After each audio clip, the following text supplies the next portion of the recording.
Why buy a comic that might cost more than a dime? Come meet the brothers who are here to waste your time. I'll talk about it right now. You ready? I'll talk about it. Okay.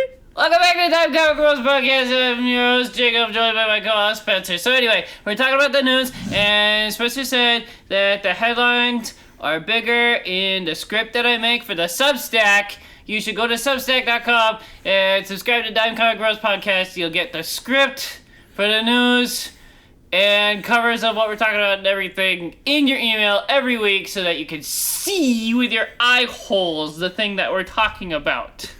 The biggest complaint we got for 4 fucking years was, I don't know what you guys are talking about. Well, now you have no excuse. Go to Substack. Look at the thing. I know exactly who you're calling out right now. A lot of people. But anyway, the text is bigger in the news script this week because I used the built-in freaking Google Docs heading number 1 so that if you want to flip around the script, you can do that per headline. I like it when you get mad at me. It's very funny. I'm not mad at anybody. Mm-hmm. If anything, I'm mad at Google Docs for sucking dick. It sucks.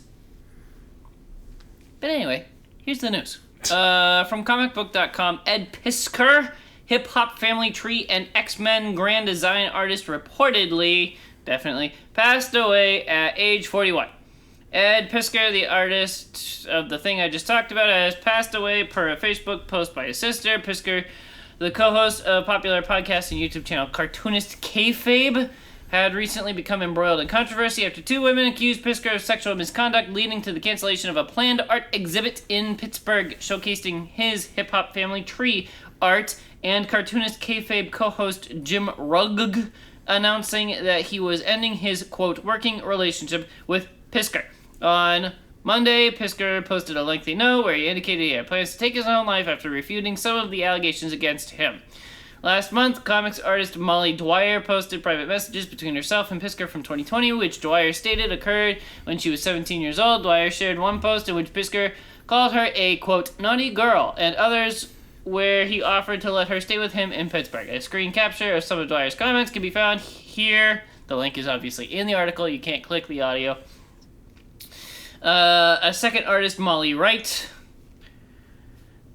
came forward in a now deleted Twitter/X post and claimed that Piskor offered his agent's phone numbers for sexual favors. In the note posted on Monday, Piskor apologized for his behavior towards Dwyer, but said he wasn't attempting anything untoward. He also denied White's account. So this is the one I wanted to have my soapbox about. I knew it! So,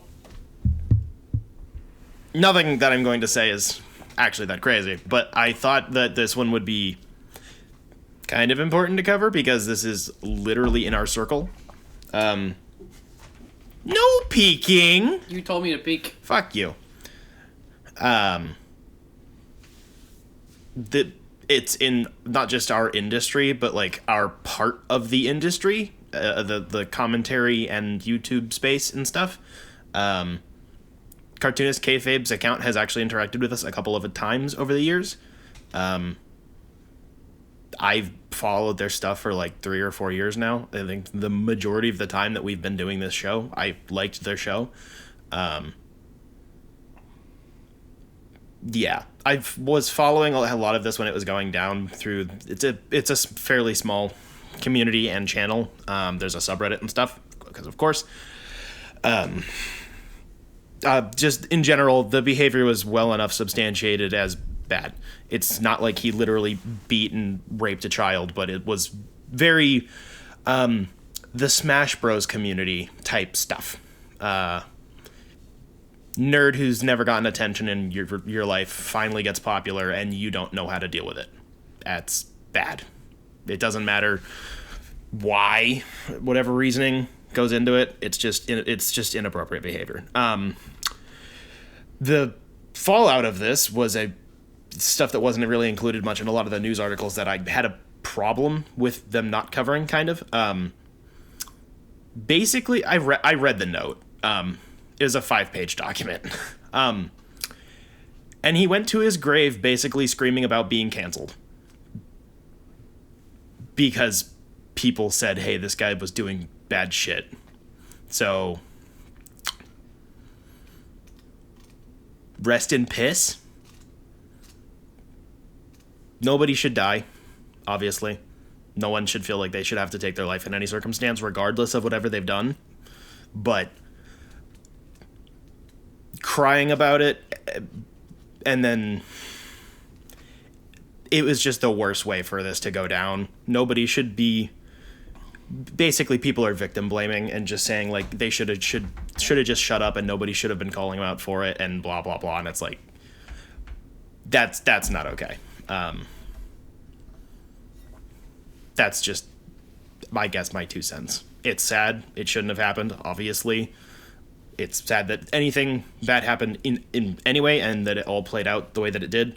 I was following this kind of moment to moment, to be honest, because, like I said, I was in their community.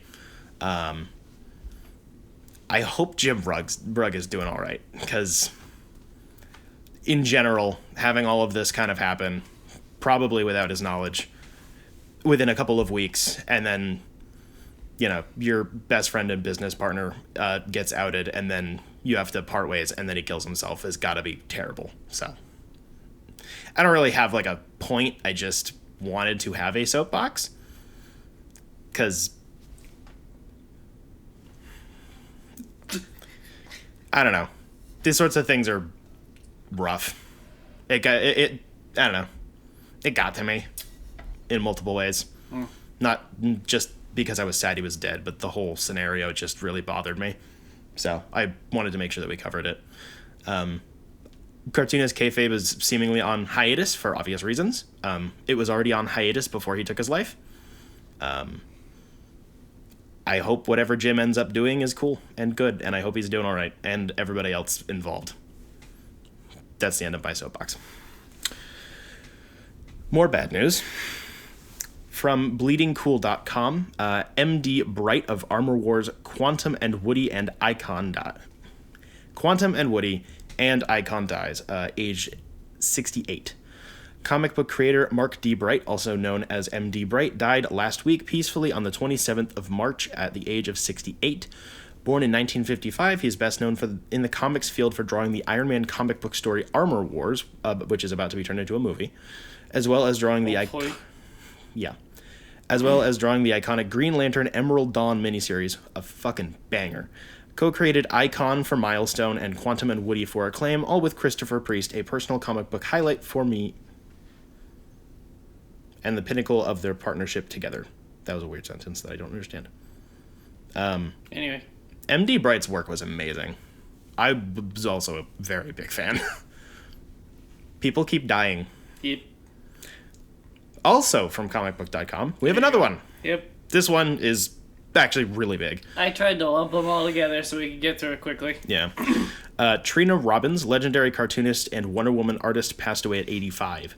Trina Robbins, the cartoonist and artist known for her decades-long career in the underground comics movement, has passed away at the age of 85. The news was broken on Wednesday night, with comic writer Gail Simone paying tribute to Robbins in a Facebook post.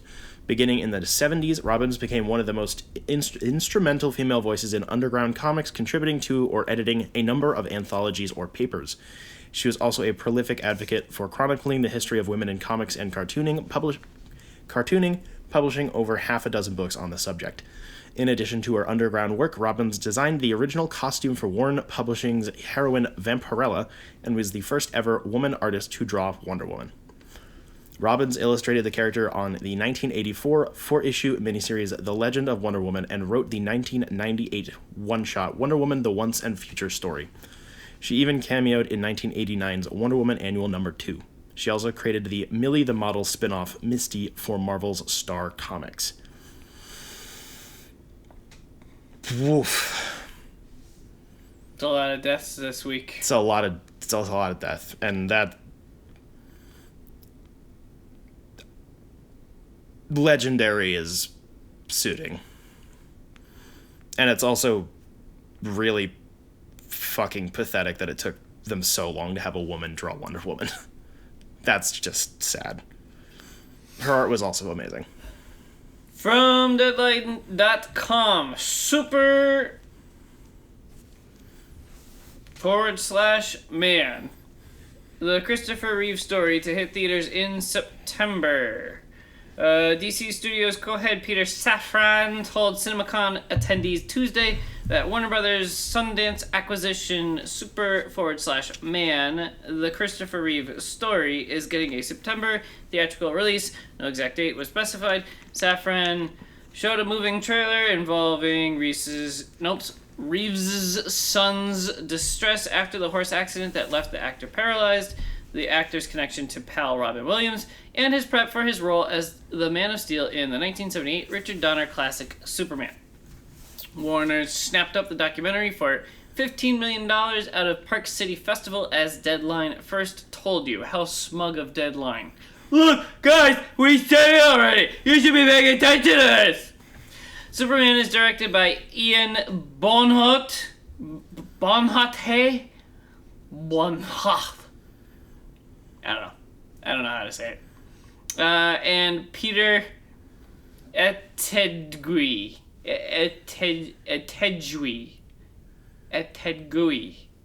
They also co-wrote it with Otto Burnham. This is really cool. I can't believe it took this long to get like a proper documentary about it. Yep. I feel like I actually liked Reeves more outside of his role in a weird way. Like him as how he continued to live his life afterwards, after he stopped playing Superman, I think it was always done in such a public eye, but just I don't know. He lived and breathed it. Yep. Like, we talk about a lot of characters now who are cast really well or have people who are passionate about the medium and all that stuff, but like, I don't know if we talked about it on the air, but like the dedication of like certain people nowadays to like, they'll get in costume to go visit kids in the hospital type shit. Reeves did that like his whole life, and a lot of other things on top of that. He did a lot of charity work. It's just really cool. I don't know. There's a lot of cool documentary stuff related to that around Smallville, I believe, because he had a cameo role in that. That was after the accident. It'll be cool to see this because I don't know a whole lot about his story. It will be fun, hopefully. And also, the fact that it's not produced in-house by DC is more interesting. Yes. Not like DC has any reason to make themselves look better in it because it's not about them, but just the fact that they're just distributing it because some other seemingly random people made one is cool. Hopefully it's cool that Warner Brothers snapped up like an indie movie about it, like through it funding. Yeah. Like, that seems good as far as we can see. Yeah. Hopefully it's not like a whitewash. Hopefully. From DC.com, from the DC Vault, Death in the Family, Robin lives #1. What happens after Jason Todd survives his encounter with the Joker? God, that headline is horrible. Following the seminal events of 1988's original Batman 428 and 2023's Batman 428 facsimile. I like this word, but I never remember how to say it. I don't either. Facsimile? Facsimile? I think it's facsimile. I think it's facsimile. The fake ones. Yes. Edition featured an alternate ending in which Jason Todd survives his brutal encounter with the Joker. DC is planning an all-new story that tells readers what happens to the ex-Robin during and after his recovery from nearly being killed by the Clown Prince of Crime. On Wednesday, July 10, writer J.M. DeMatteis and artist Rick Leonardi add an all-new chapter to this iconic story from the DC Vault. Death in the Family, Robin Lives #1 arrives at participating comic book shops and digital retailers. Continuing this classic and controversial story and following in the footsteps of Jim Starlin and Jim Aparo, two creators I greatly admire, has been both a challenge and a joy, said DeMatteis. This is a great opportunity to tell a story that's big on action, but also takes a very deep dive into the heads of our main characters as we ponder what would have happened if Jason Todd had survived the Joker's brutal attack. And having a master like Rick Leonardi bring it to life visually, I couldn't ask for anything more. Also, I included the Mike Mignola cover because Colin likes Mike Mignola. You do know he never reads the news or reads the Substack. I know. It is a really good cover, though. It looks great. I think this is cool. Especially, I have no like, it would be cool if they might have found some, like, old notes, theoretically, of, like, what the story would have looked like if the writer, if the stupid phone line had gone in the opposite direction and they hadn't killed him. I doubt that they did that, but, like, it's just cool for being, like, a dumb, in quotations, like, what if thing. I think this is actually worth looking into. Yeah. You know? Hopefully... No, wait. Is this, like, what they actually had in the vault as, like, the one that would be chosen, and they're just reprinting it, or they're writing their own story? No, they're writing their own one. I think from the vault thing, I think is, like, a term? I think it's, like, a marketing thing. Yes. Okay. I want to see the one in the vault. That's what I said. I don't know if there was one, but if there was one, it would be interesting to see if they had, you know, if they got far enough ahead into the potential plan, and then the phone calls came in. From Deadline.com, the Fantastic Four, Julia Garner joins Marvel Studios movie as a Shala Ball version of Silver Surfer. Ball. Garner's star has been on the rise ever since she won her first of three Emmys for playing Ruth on the Netflix crime drama Ozark. She's the bitch. I hate her. She also landed an Emmy nomination for her portrayal of Anna Delvey on the limited series Inventing Anna. Since the end of Ozark, Garner has built out her film slate, starting with the recently released The Royal Hotel. Next up, she has the Blumhouse and Universal pick Wolfman, in which she will star opposite Christopher Abbott. No, opposite me. And also has the Paramount thriller Apartment 7A. I saw a lot of stupid people online saying, no, Silver Surfer can't be Coral. No! And they're stupid. There's literally been other surfers. It's so dumb. I saw a lot of them in the Annihilation run that I talked about last week. Yeah, like, Silver Surfer was not the first Herald. He's just the most popular one. Right. And even if so, what about... Who gives a fuck? Yeah, what about the character is inherently... He has no balls, so, like, who cares? I like this. I'm excited. Yeah, I'm. There were rumors about. I think a while back there was rumors that they were going to be doing a gender swapped whatever the fuck, and I think the name that people were throwing around was Anya Taylor-Joy. I don't know if it's not even a gender swap. It's just a different Herald. That's and it's awesome. That's what I'm saying. Was at the time that's what people were floating around as the rumor. So I there know. was, like, kind of something to that, but, like. The crazy psycho blonde lady can ride my surfboard. That's cool. The idea of lore of the Silver Surfer is really cool, and I can't wait to get more. Yes. Also, it is just neat to not just do the same thing over again. Yes, but also this implies that Galactus is gonna be fucking with the Fantastic Four. Oh, the Galactusia is coming. Yeah! Big hat. Exclusively from darap.com, Hellboy creator Mike Mignola launches... Who is that guy? Michael Mignola... Rockman. Oh, okay. Launches Bowling with Corpses anthology, Lands Unknown comic universe. I created a whole new world, not too different from our own a few centuries ago, but with a lot more gods and monsters, Mignola tells The Rap. This is also the first book from Mignola's all-new Dark Horse imprint, Curious Objects. Mignola and fellow artist Ben Stenbeck's first book from their new Lands Unknown universe will be an anthology of folklore-inspired fantasy tales, both written and illustrated by Mignola. Finally, we're getting Mike doing story and art again. Yes. Finally. Yes. Yep. While it's in an anthology format, they take place in a shared universe that he's co-creating with Stenbeck. It all started with an Italian folktale about a boy who goes bowling with corpses. Mignola said in a statement, I fell in love with the story as soon as I discovered it, but I wanted to play fast and loose when adapting it, so I created a whole new world. Not too different. I already said that sentence. Once I created that world, new characters and stories just started pouring out of it. These stories explore many of the same macabre themes Mignola has shown a love for over the years, including tales of the undead, the devil, pirates, and sorcerers. There is a whole lot to play with here, and I expect to be at it for a long time, he said. The Bowling with Corpses and Other Strange Tales from Lands Unknown anthology will be written and drawn by Michael Mignola, colored by acclaimed colorist Dave Stewart, who could have ever fucking seen that coming, and lettered by Clem Robbins. It's set for release in bookstores on November 5th and comic book shops on November 6th. Somebody call Colin and make sure he's still alive. He has a reason to live. He's probably already pre-ordered it by now. Of course, you're a fucking nerd.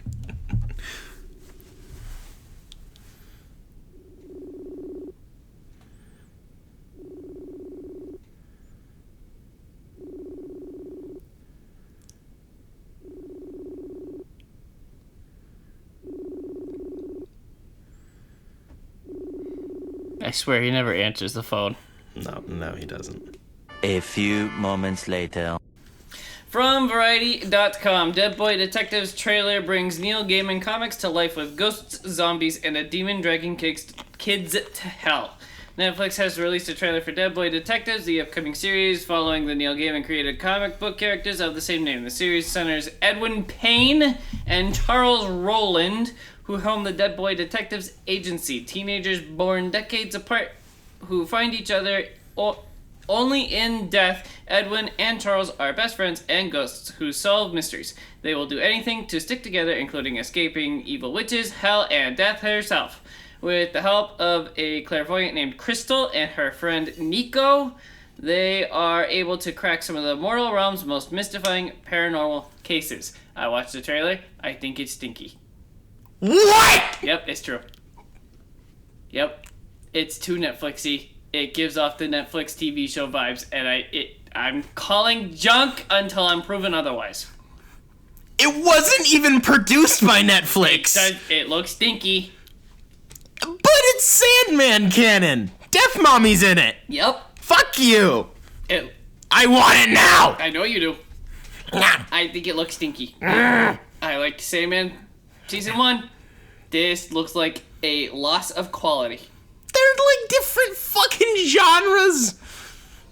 That's why it's not one show. They're two different things. Train. Ooh. You're lucky there's a train to distract me from my rage. Angry train. Are all trains angry? No. There are some happy trains. I've seen Thomas the Tank Engine. Percy is a very depressed, suicidal boy. Exclusive from HollywoodReporter.com, Star Wars. Bo Willimon, holy, that's a name. Willimon to co-write James Mangold's movie. Bo Willimon is going from House of Cards to House of Jedi. I hate the news sometimes. The playwright and screenwriter has been tapped to work the script for Star Wars... English.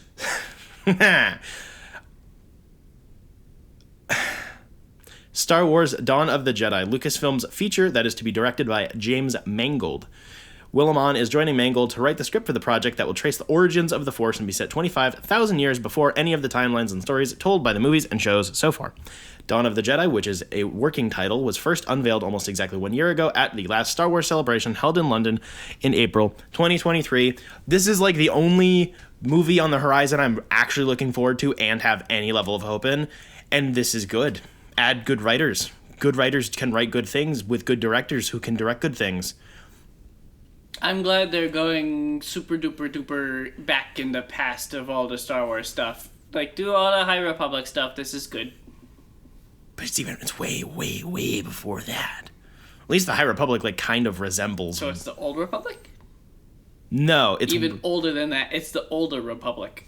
This is literally one monk lifted a rock and was like, dude, what the fuck was that? It's the origins of the... we're way back. We're literally, like, monkey moding right now. Super excited for this. Joker Folie à Deux got a trailer. I like it. It looks good! I think this is going to be better than the first one. I don't want to like it, but it looks good! Yep, that's what I'm thinking. And it's got the Lady Goo Gaga in it. She looks really good. Yep. Not just literally. And she, I'm sure, had a huge hand in the musicalness part of it. Yes. And I'm very excited for that. The poster looks like shit, though. I just have to say. The reveal poster looks like Boss Logic, sorry. It looks bad. And also the tagline for the movie is "The world is a stage," and that is one step away from society! So... They're just edging you now. They are edging me. I mean, I'm gonna be edging while watching it, so... Jeez. I mean, Joaquin had his shirt off again, so... True. It's so he's such a fucking loser. Oh my gosh. I love it. I like that they're just committing, I think, what it looks like in this one. They're just committing to, like, nothing means anything, fuck it. Like, don't try to, like, in the first movie, there were those couple of moments of, like, we have to hit the base Batman lore, just in case someone forgot. And this, like, I don't know what the fuck is going on in this movie. I have no clue. But admittedly, during one of there was a very funny thing that happened during one of the shoots, I think on the steps, like, I think they were doing like a practice run or something. Don't quote me. But like they were on like the steps to City Hall or whatever. And some woman was like screaming at Lady Gaga because people have been screaming at Lady Gaga her entire life. This is a known thing. True. It's like, you're going to hell. And then Lady Gaga did in fact sexually assault this woman and just pulled her in and kissed her and is like, and now you're going to hell too. And it was admittedly very funny. Jeez. Lady Gaga's pretty fucking cool. It's not just my gay part. She is pretty cool. Except for maybe the meat dress. That was weird. That was weird. She's weird. She's definitely weird, but she has talent out the wazoo. Yep. From ScreenRant.com, in his Instagram stories, photographer Steve Sands shared an image from the set of the upcoming Daredevil Born Again that seems to reveal Ayelet That's not even English. I can't yell at you. Yeah, it's Hebrew. Ayelet Zurer will be reprising her role as Vanessa Mariana. This is after news and official news that the role is being recast. I believe the reason was scheduling issues, but since the whole fucking thing got booted around so much, I guess she got time. Yeah. Vanessa! She's hot. I don't care. This is great. This is literally the reason why I can never marry a woman named Vanessa, because you would embarrass me in front of Vanessa all of the time. I would. And I would like to keep my head intact, so... Oh, dear God. Yeah. Sometimes the script writes itself. It really does. Apparently, unlike Daredevil Born Again, which needed a lot of help. From comicbook.com, boom! Studios to publish Jeff Lemire's longest comic since Sweet Tooth. Jeff Lemire's latest comic series is on the way, and it sounds like a doozy Wednesday. Boom! Studios announced its first ever title from Lemire, a mysterious ongoing series that little is known about. In a press release distributed by Boom, it said the series will be released later this year, and Lemire is handling both writing and drawing duties. Furthermore, Lemire says it's going to be his longest ongoing series since he released Vertigo's Sweet Tooth, which ran for 46 issues. This series is literally a dream come true for me. Boom! And editor-in-chief Matt Gagnon said of the series, Jeff Lemire is one of my all-time favorite creators, and it's a career highlight to have him bring his newest original creation to our publishing house. This will be a true ongoing series in the grand tradition of Jeff's masterpiece, Sweet Tooth. The work Jeff is producing right now is astounding. We look forward to sharing this series with the world and adding it to Jeff's pantheon of award-winning books. I'm going to be the one to say it. When you advertise that this is going to be a 5-year long-ass production that I have to buy 300 issues of, I don't buy it. I don't care. I want the short runs on my pull list. I don't want to be subscribed for 5 years to the same thing. I'm sorry. That's why I didn't subscribe to the Ultimate Spider-Man remake thing this year, because I knew it was going to take off and go for 100,000 issues, so I'll get the trades. Boom!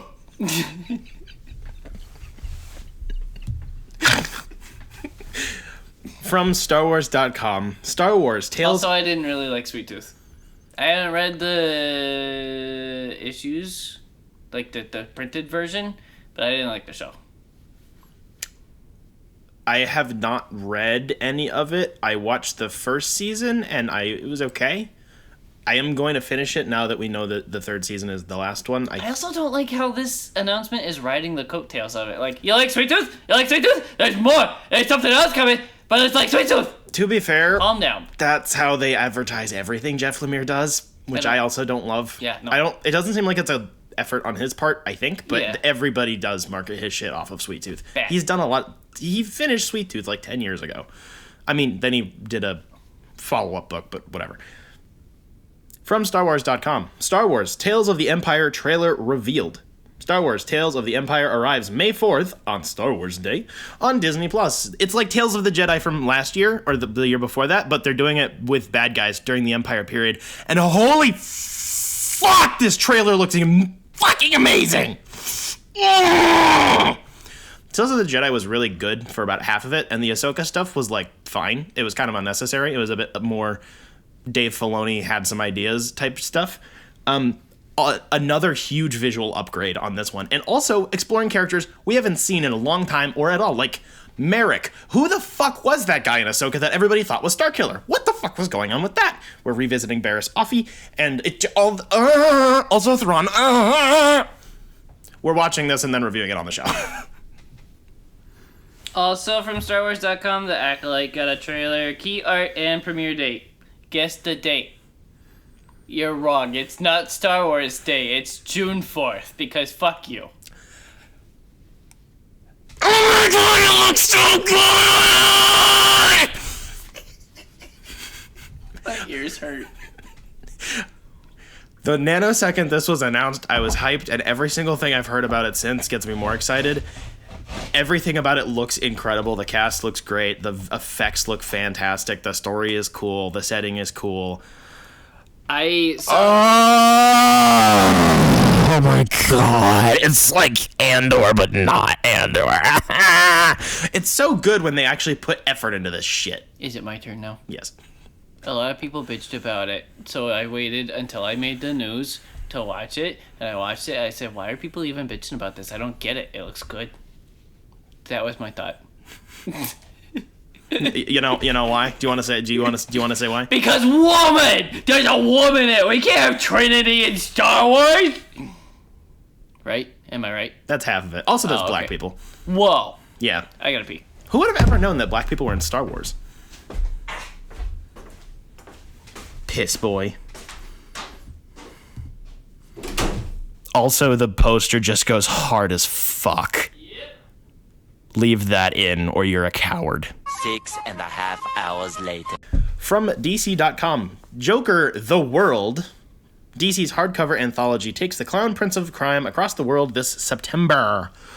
This September, Joker takes his unique brand of madness and mayhem on a world tour as DC announced plans to publish Joker: The World, a 184-page hardcover anthology. Like DC's best-selling and critically acclaimed Batman: The World, this can't-miss anthology will feature Joker stories by... Hello, my love. Hello. What's up? Are you alive? I am alive. Why's that? We're recording right now, and Spencer said we need to call you and make sure you're alive, and also we needed your thoughts about... Mike Mignola is making a new anthology thing. Oh, yeah, bowling with corpses. What do you think? Bowling with corpses? Yeah, it's an Italian folklore and folk tale, and he heard the story, so then he loosely retold it and put it in a new world. It's not in the Hellboy thing. He's just got a little boy bowling with corpses. He's making a whole new thing, and it's gonna be a bunch of stuff. And he's doing the art and the writing. I am down. Wait, I'm not supposed to be recording with you guys this week. No, but you are now. Cameo, bitch! Oh, am I on the podcast right now? Yeah. Yeah, no, dude. New Mike Mignola thing, always down. He never misses ever. The funnier part is that you called back because earlier Jacob immediately dialed you when I said that, and then we waited for like 2 minutes in silence as it was ringing, and the joke completely fell flat. Oh, well, I called. Thanks, Dad. Let's call back. Also, what do you think about that comic cover I sent you in the chat? me check it out real quick.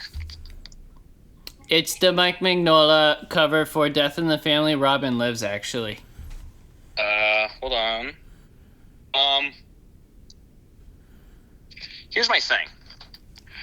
I love Mike, right? That's can you news guys hear to me. Okay, so I love Mike. I love his arts. His recent stuff has been bothering me, though. It's good. The layout's good, but there's something going on with his like finished product rather than his like sketches that I can't formulate a correct sentence about yet. But there's something off about it. Do you think he's suddenly switched to the digital world somehow? Or is it all... Absolutely not. Absolutely not. He is Monkey Man. He has not switched to the digital world at all. He is pencil and paper. He likes to smash rocks onto other rocks. Oh, maybe it's because there's not enough rock. I think it's because he has drawn it like there's things are too wide now, and they're also very, I wouldn't say angular and not even really roundish. There's just something bloated about his art right now. All right, I can see it. Yeah, especially when it does Batman stuff. I've really mainly noticed it with the Batman stuff, but that's also because, remember, he doesn't give a shit about Batman. That's like, he doesn't care. Right. All right. Just be that. Well, that's enough cameo time. I'll talk to you later, Lovey. Okay. All right, bye. I love you. Enough of those bad takes. Get out of here. Good luck editing that. It's going to be great. This can't-miss anthology will feature Joker stories by creative teams representing 13 different countries, including renowned storytellers such as Jeff Johns, Satoshi Miyagawa. Satoshi Miyagawa. Thank you. You're welcome. David Rubin, German Peralta, Alvaro Fong, Barilla. Jason Fabok, and others, with stories tailored to the authentic style, tone, and cultural sensibilities of different nations around the world. Joker: The World highlights how DC's most popular supervillain has inspired chaos on a global scale. Releases September 17th. Cultural sensibilities like being able to read people's names, because clearly we can't read anything besides John. It's very true. Batman: The World was all right. There were some really good stories in there, and there were some ones I wasn't a big fan of, but like, I think it's neat, especially as a selling point of like, here's a bunch of people from different countries doing like, what would Batman be like if he was in Japan or whatever? Yeah. I don't know. I think it's cool. It's kind of cool. It's kind of cool. I don't think I've returned to that book since I bought it last year or 2 years ago, but neat. Can we do ones without Batman characters though? All right, this next one is gonna be a lot of work. Sit Oh back. boy.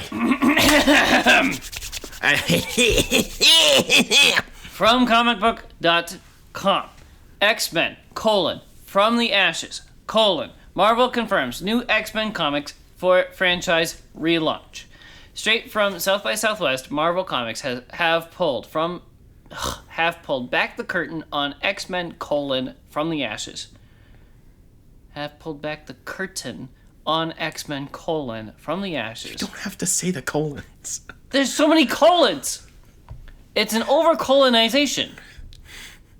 That sounds like a good gay nightclub. The new line-wide relaunch of the series that will begin this summer, picking up from the end of the the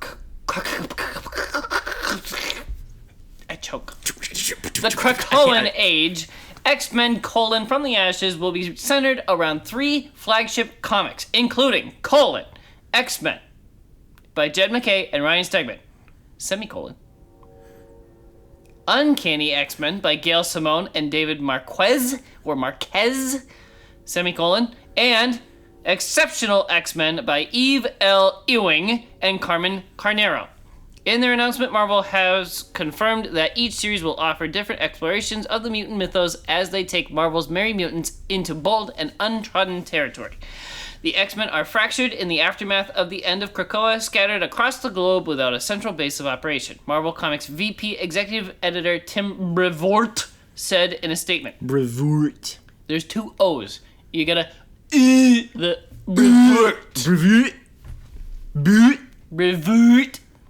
What that means in practice is that all 3 titles carrying the name X-Men are core X-Men series. They all center around one of the major aspects of what the team has been about at different points. This is very much by design. We want to field a wide assortment of X titles with different styles and tones and approaches, an X-Men book for virtually any taste. X-Men #1, written by Jed MacKay, is on sale July 10th. Uncanny X-Men #1 is written by Gail Simone, is on sale August 7th. Exceptional X-Men #1, written by Eve L. Ewing, on sale September 4th. Quick break before you move on. Stegman did the announcement connecting cover for these 3, and it's fucking amazing. It's really hot. It's so cool. I had a thought. Oh, dear God. No, this is good. I've been complaining about why the Krakoan age had to end so soon. Obviously, it's been going for a while, but I finally figured out why I wanted to hang on to it, and it hit me while I've been rewatching the X-Men cartoon so that I could get into the X-Men 97 thing or whatever.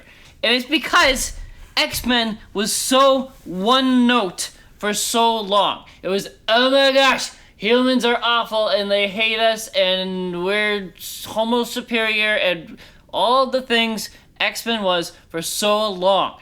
Krakoa was something completely different. They lived somewhere else and they were doing their own thing and they were dealing with the freaking weird ass people that grew out of the ground on Krakoa, and the 2 islands were smashing together, and it was X-Men doing X-Men-y things, but it wasn't bitching about humanity. And it was something new and exciting. It wasn't the same old humanity sucks soapbox that has gotten stale, in my opinion. So that's why I was bummed that Krakoa was ending. But this seems like a cool way to go instead. Spread the X-Men out across the world and have telepathic freaking connection and do adventures across the galaxy or whatever. Yeah. I didn't include an article that had the team lineups for the 3 of them, but the team lineups look pretty cool. They're well distributed in different dynamics rather than just, you know, the originals, Gen 2, and then all the new ones. Like, it's actually mixed and matched in a pretty interesting way. All this leads into a different article from comicbook.com. Marvel announces X-Force relaunch with Deadpool. X-Force is forging a new path. Marvel Comics has officially announced a new X-Force ongoing series set in the X-Men's upcoming From the Ashes era, the publisher's post-Krakoan age, blah, blah, blah, blah, blah, blah, blah. Beginning this summer, X-Force from screenwriter and comics writer Jeffrey Thorne and artist Marcus Toe joins a lineup of new X-Men comics that I just talked about. The just announced roster is led by the mutant sorcerer, inventor, and warrior Forge, and includes Rachel Summers, aka Ascani, a telepath from an alternate future. There are so many alternate future Summers children. It's insane. Captain Britain Betsy Braddock, the telepathic mutant martial artist formerly known as Psylocke, Noriko Ashida, also known as Surge, an electric-powered mutant who previously led a team of the new X-Men, the molecular manipulating mutant known as Tank, My boy! and the super genius Sage, who served as X-Force's new director in Benjamin Percy and Robert Gill's recent run that concluded with X-Force number 50 in March. Marvel also revealed Steven Segovia's cover for X-Force number 1 on stands July 31st. Also, Jean Grey stars in new Phoenix series for Marvel's X-Men From the Ashes relaunch. Phoenix is a new ongoing Jean Grey solo series from writer Stephanie Phillips and artist Alessandro Miracolo. It follows the events of Rise of the Powers of X and X-Men Forever, which find Jean Grey inside the white-hot room, the epicenter of creation and rebirth for the Phoenix. The new Phoenix series will also feature Jean Grey in a new costume and heading to the cosmos, where her reputation as the host of the Phoenix Force leads to some unwanted drama. Phoenix number 1 goes on sale July 17th. on top of that, I also didn't include this because there was a lot. Yeah. Basically, they laid out like a big map. They did stagger all of these announcements, but they laid out a map of like how the X-Men titles work basically now. And there's like the 3 big ones, and then they had, I think they said there's going to be 5 character-centric ones that don't have X-Men in the title, basically. And Phoenix was one of them, obviously Wolverine, and I don't remember what the other ones were. I don't know if they completely revealed it yet, but they basically said there's like 3 big books, like 2 side books, which I believe is like X-Force and Deadpool, and then like a few character-centric ones, because Jean's not with the X-Men right now for reasons that I don't know. Wiggity woo. It looks cool. Also, it's nice that she's off doing another adventure in space, dealing with the whole, that one time I blew up an entire fucking planet thing. Yeah. That thing? Yeah. It's neat. Last one. From comicbook.com, Marvel announces Daredevil's 60th anniversary issue, co-created by Stan Lee and Bill Everett, the blind attorney at law and horn-headed hero of Hell's Kitchen. There's so many H's in that fucking sentence. Has served as one of Marvel Comics' most faithful defenders of justice since debuting in the pages of Daredevil #1 in April 1964. Also one of the characters with the most consistently good catalog of comics. Holy shit. 6 decades and multiple comic book volumes later, Marvel Comics will commemorate 60 years of The Man Without Fear this April. This month, right now, with Daredevil #8, a special supersized anniversary issue of writer Saladin Ahmed and artist Aaron Cooter's current comic run, which I will add, I almost hopped onto because it's still getting a very good reception. And also, She-Hulk had a couple issue long cameo, and they looked very cute and hot. Aww. The issue, which hit stands April 17th, will feature a main story continuing the normal issue. Will feature a main story continuing Ahmed and Cooter's ongoing saga that has pit the born-again Father Matthew Murdoch, now a Catholic priest. I will refrain from making jokes. He would never. Against the demonic 7 deadly sins, the oversized issue also features new stories by writer Ann Nechetti, who penned now classic issues during a run on Daredevil in the late 80s and early 90s, Eric Schultz, Elsa Sejunisen, and prolific Daredevil writer D.G. Chichester, who returns to the main title to pen a 90s set showdown with Frank Castle, a.k.a. The Punisher, baby. Artists on the issue include Stefano Raphael, Juan Bazan. I can't do any of these names. I'm sorry. I can't do it. I'm very American. Very illiterate. And covers by legends like John Romita Jr. and Frank Miller. Wow. Which will be bad, but they'll be good because those two are so hit or miss. But when it's Daredevil, they kind of hit it. Yeah. This is cool. Yep. Are you gonna get it? Yeah. Wow. I like DC's, I think it's either 75 or 80 year anniversary. They do the little anthology thingy for like a bunch of different popular old runs, the new run or whatever. Those are cool. Marvel tends to just kind of cram it in there with the current issue, which I don't really care either way. Yeah. But it's cool. And it's Daredevil, and he's my boy. That was it. It's Daredevil. I just wanted to talk about Daredevil. That's the end of the news. Yeah. Jacob, what have you been getting up to this week? Not a whole lot. Thanks for asking. Whoa, I crammed at the last minute, but I finally finished season 6 of the Clone Wars. you crammed. Oh, I crammed. cram that shit in. So this came out in 2014. I think this was the first of the 2 seasons released on Disney Plus. No, this one was released on disc. Whoa. The show got canceled, Right. And then season 6 was The Lost Episodes. Right. And then they released it, I think, online, and they sold, like, the Blu-rays, but it didn't air on TV, if I remember correctly. Whack. Where were you when Clone Wars was killed? I have no idea. I remember. I completely missed it all.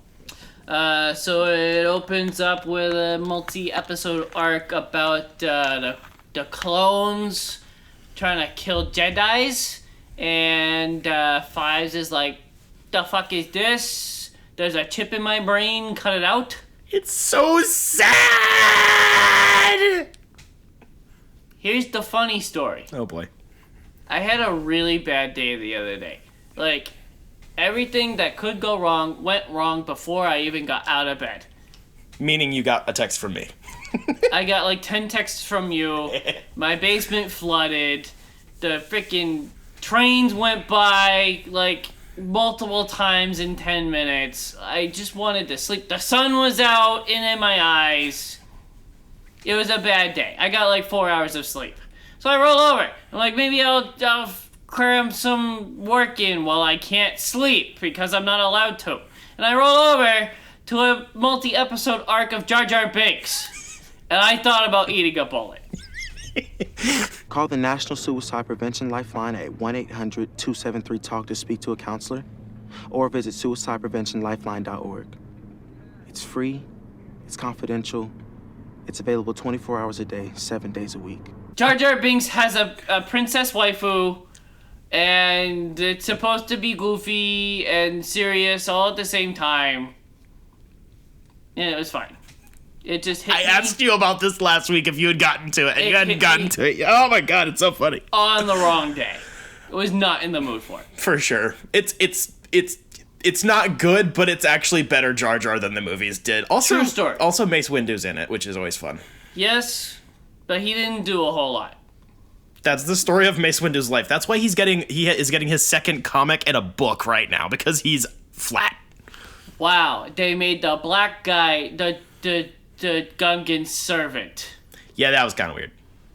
And then the season ends with a multi-episode arc of Yoda being guided by Qui-Gon, the Force Ghost, and he goes across the galaxy searching for the Force and trying to figure out how to become a Force Ghost when he eventually dies. Because that'll never happen, right? And then he fights an evil version of himself! Yeah, that was cool. I love it. Evil Shadow Yoda puppet fighting good Yoda. But actually, it's just his depression and shit. Pretty much.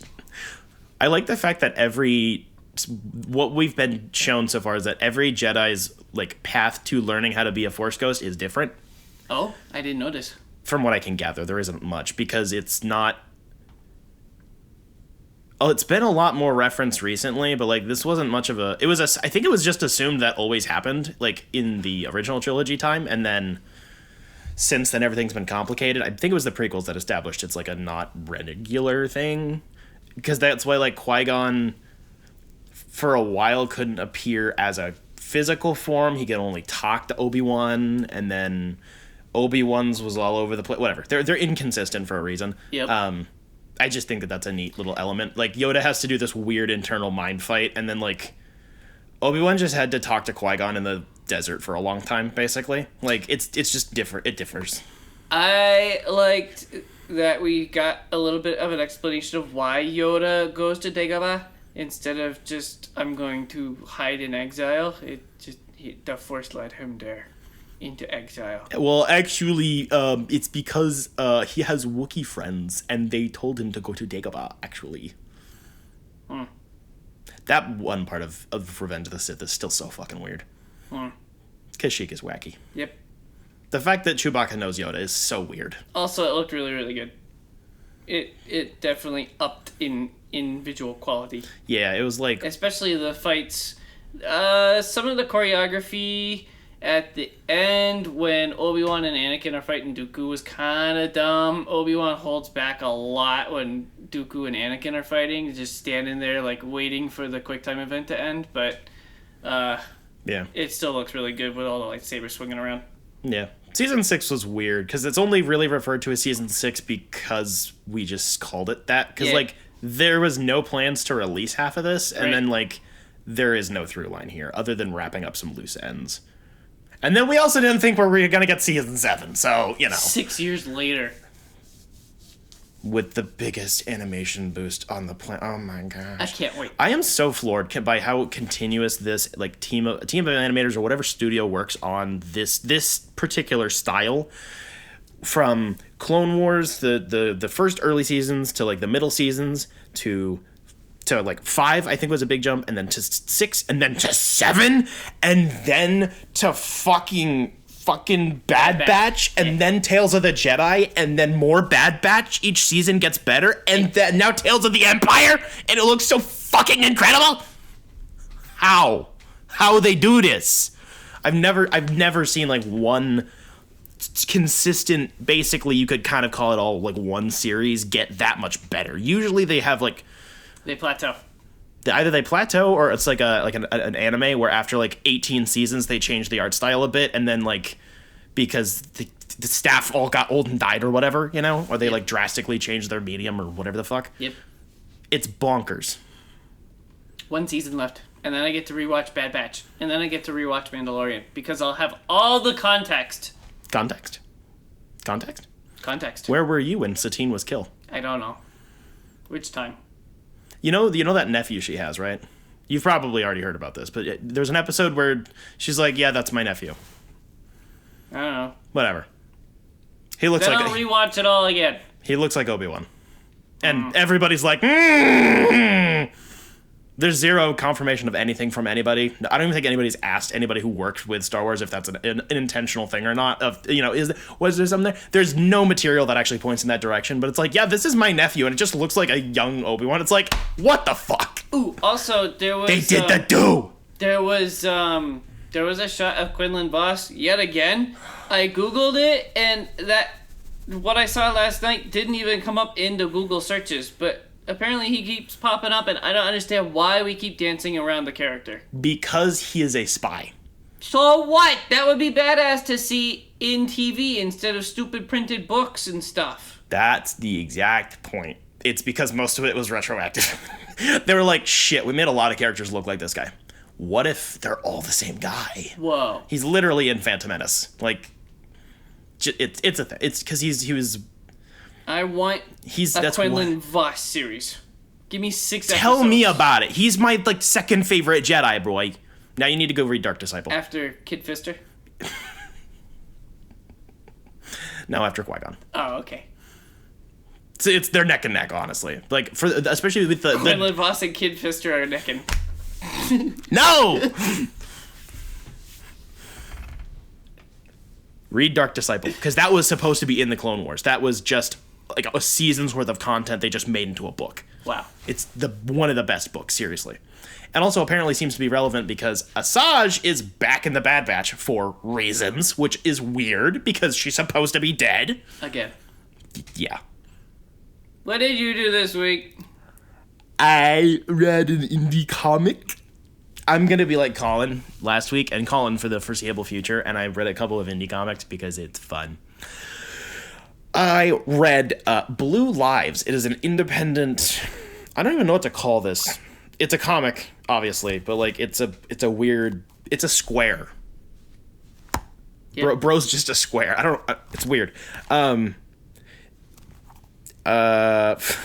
Formatting is hard. Yeah, formatting is weird. It's written and arted by Nate McDonough. I got this from a friend of the show and patron, Jeff Lorenz. Wow. He gave this book to me because he's like, I got extra copy and I think you might like this. Did you like it? I did like it. Wow. So basically the plot, if you can call it a plot, follows two guys dressed like cops who are never confirmed to have ever actually been cops in the apocalypse, where nobody is alive, there's nothing, and they're basically just reenacting cop movies. This book is really fucking depressing and horrifying because it... I just want to read like the first page just so you get the point. It's 4 panels. The first one is a cop looking at a giant skull just in a wasteland. He says, "You're under arrest." The next panel is, "I want to see your hands right now." The third panel, again, talking to a skull. "Don't talk or I'm going to hold it against you later." And the last panel is him looking very piggish, screaming "shut up" while holding a baton. The whole book is like that, basically.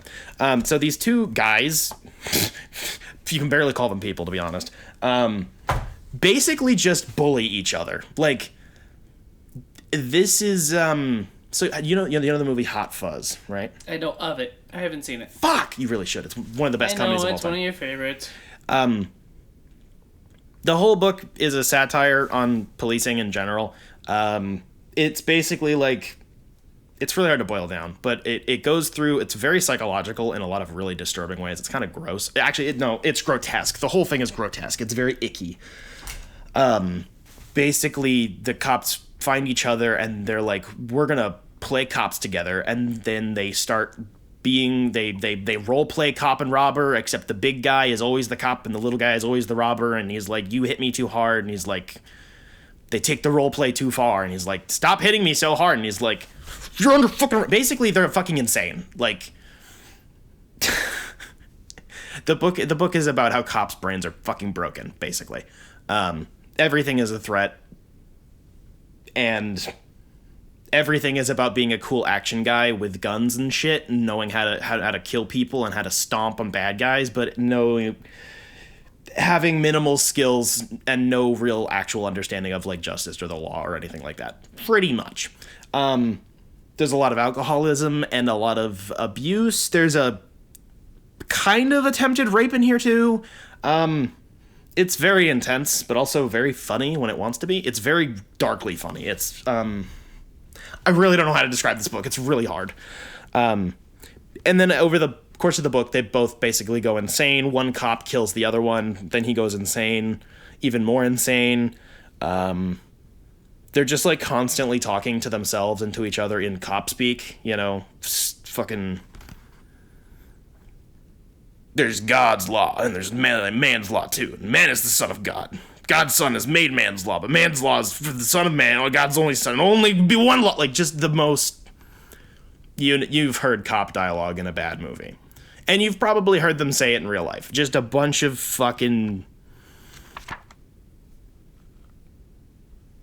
Why don't you respect my authority shit. I am a cop, and you will respect my authority.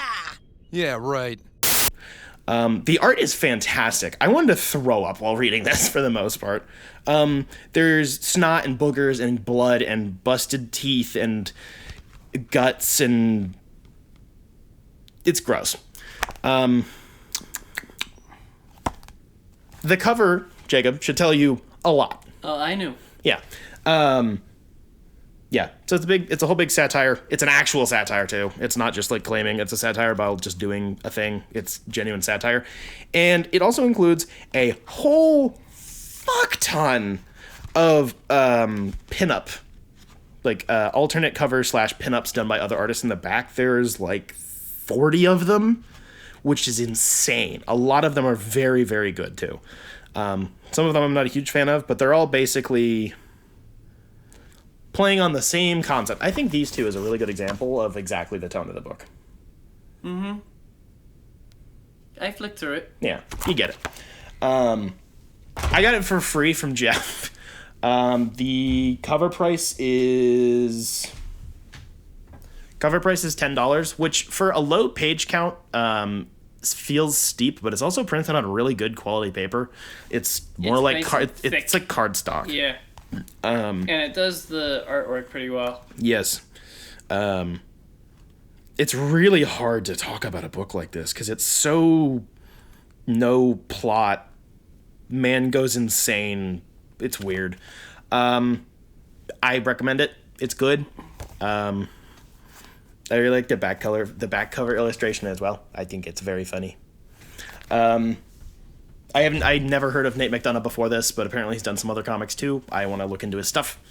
I recommend go support local and independent artists and throw a brick at a cop car. That was not legal advice. I needed a question. Fuck! I warned you. I knew, but I didn't. I wanted to believe in you. You've disappointed me yet again. Now drop it down and give me 10 push-ups. I entertain myself too much. Okay.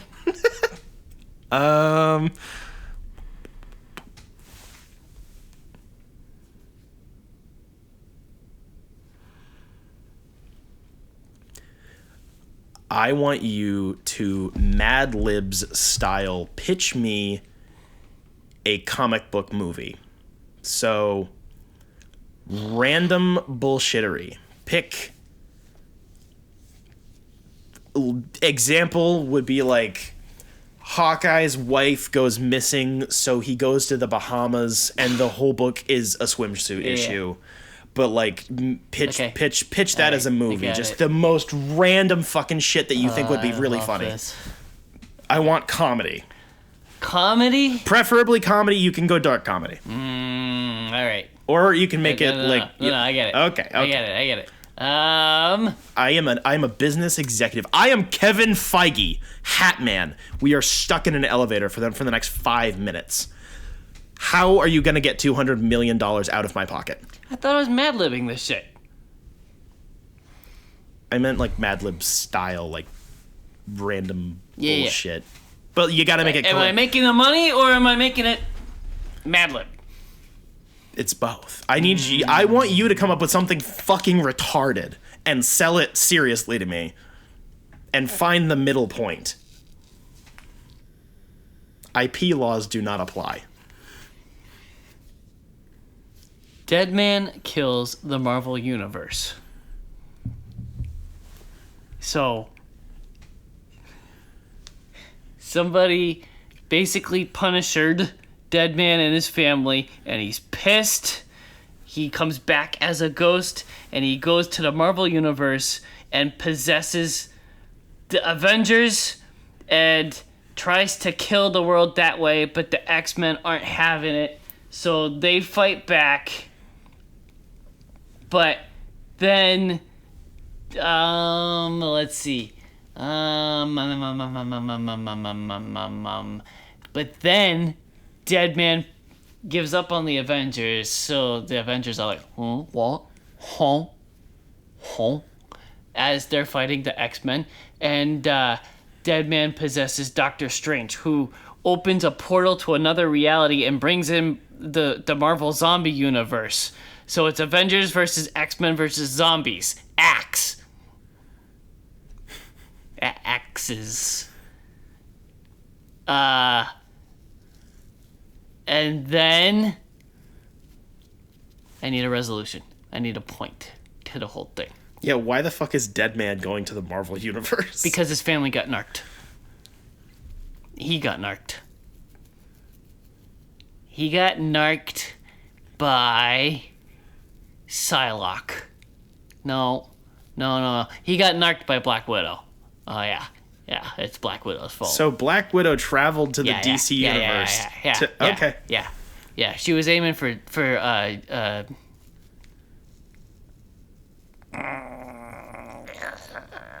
who was she trying to kill? She was trying to kill the freaking Deadshot. Because he's a pedo or something.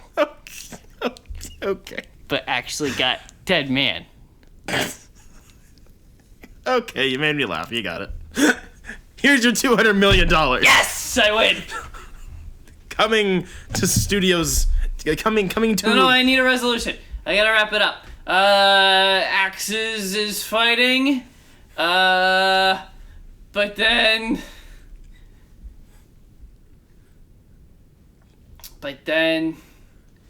Who's what's the name of the big bad guys? Like the gods of the universe. Like Galactus and the Celestials. The Celestials have enough of it. So they're looking down like shit's fucked and they nuke the world, but Dead Man doesn't die because he's already dead. So he possesses the Celestials and then they kick the shit out of each other. What is the moral of this story? And then Deadpool's walks onto the screen and just pulls down the end screen, kind of like in the Looney Tunes. Okay. Yeah. What's the moral of the story? I don't know.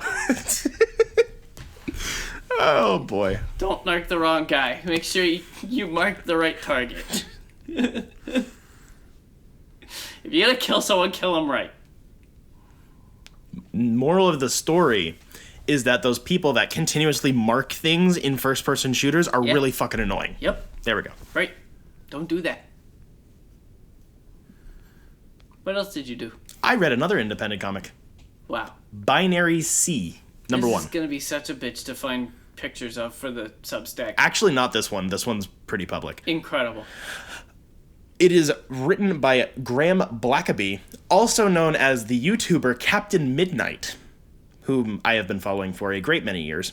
with art by Jason Piperberg and Luca Romano. It is about pirates and boats and stuff. So there's a military vessel that gets mystical voodoo instructions. Go here to this place because I told you to, because God wills it or whatever. And they have some pirates in the brig because of course. And then shit gets fucked, basically. They kind of do a mutiny. The pirates escape the brig. And then either aliens or monsters or there are portals in this ship that open up, and then they suck people into the portals, and then it kills people and stuff, and then like the captain's like, where the fuck are we? So it's a boat, and it's on now it's on another planet, galaxy, dimension, no clue. This was really good. I was really impressed. This was crowdfunded on Zoop, which is a really funny name. It's a crowdfunding service for comic books specifically. I only got the digital edition, but I think there's going to be other ones eventually. I assume it's going to be an ongoing for at least like 6 issues. The writing was surprisingly solid. I was pretty impressed. There's a lot of characters to keep track of, and they all have pretty well-established relationships with each other. They do fit archetypes pretty well, but not in like a filling the space type of way. They're not super fleshed out yet because it's issue 1. It's establishing characters. There's a lot of interesting dynamics set up because of the crewman versus the captain, and there's people who believe that the crazy witch lady who gets the word of God is, you know, a scam or whatever. The pirates are pirates, and also one of them takes a fat shit in a bucket, and it's really funny. This book is it's pretty violent, and it's also pretty vulgar, but it's very cartoony. The art's really good, as well. I don't really know what else to compare it to. The coloring does feel very digital. That's not a bad thing. It's just an observation. But it's a very wide color palette. There's a lot of really good use of shadows and lighting. But there does seem to be a lot of like ambient light, if that makes sense. Like, you know, in like a lot of kids cartoons, like actual kids cartoons, like the lighting never changes. Yes. Like there's no frame source of light. It's always lighting. Right. There's a lot of that in here, and it's not bad. It just does take away from a lot of the really, really good pencil and inking. It doesn't feel overlit. It just feels like I don't know where the light sources are coming from. So I guess it's a criticism. It makes it look a little bit brighter and more cartoony than I think it's going for, but the actual colors themselves are done really, really well. The characters are all unique and cool. The names stuck with me pretty well. I'm not going to tell them to you because that would be dumb. But I think the protagonist of the series is going to be a boy who got stuck on this military boat because of, I don't even remember why. He got stuck, so he's like the little shit of the ship. So he's like, boy, go do the thing. And that's bad and cringe. So he like tries to kill the captain and shit. I think he's going to be the protag from what I can tell. And I'm going to follow this. I paid like $5 for a digital like pre-order, and then I got it like a couple months later when it was done. Nice. So really cool. Captain Midnight's a fantastic YouTuber. He does a good variety of content, mostly about like comics and superheroes and stuff, but also branches out into other like genre content. So fantasy, sci-fi, stuff like that. He's a good scriptwriter as well. The writing in this was really well done. It was a little wordy on the page. I didn't feel like it was overly written. I just feel like the lettering might have needed some improvement. I couldn't really tell you how, though. It was just a kind of a vibes thing. Because I retained all of it, and it didn't feel like the characters were just expositioning all over each other. It just felt like a lot of bubbles. I don't know. You should check it out. I think you would like this, for sure. It'll be linked in all the stuff and things. Definitely worth the money. That's the end of the show. Thank you for listening. You know what else is worth the money? Giving us money. Wow. Our Patreon is patreon.com/dimecomicbros. We have 2 patrons that went there. They are, in order, I don't really know what order, Jeff Lawrence and Caitlin. They went over to Patreon, gave us money. It helps us run the show every single week. We give our money to Jetpack Comics and Games in downtown Rochester, New Hampshire. They have comics and games and Rochester all in the store. It's all there. It's a nerd shop. That you got all the stuff. You got the magic. Yep. You got the Beyblades, maybe. You might have the Bakugan if they ever bring those back. Sometimes. There's the Pokemans. The Warhammers. They do have the Funko Pops. You got the Joker knives because you gotta have some of those. Dungeons and Dragons. There's some the dungeon, omnibuses. The omnibuses. Yep. The Kyle. Yep. They have the Kyle. They have the Kyle. And the Rich. And the Rich and the Ralph. Yep. And the John and the Mac. Yep. And the Nick. Yep. And I'm sorry to everybody else, I don't remember your names, but those are the ones I remember. Yep. Cool place, good people, buy local nerd store things and stuff. Subscribe to our Substack. What's a Substack? I don't know. Dime Comic Bros, probably. What?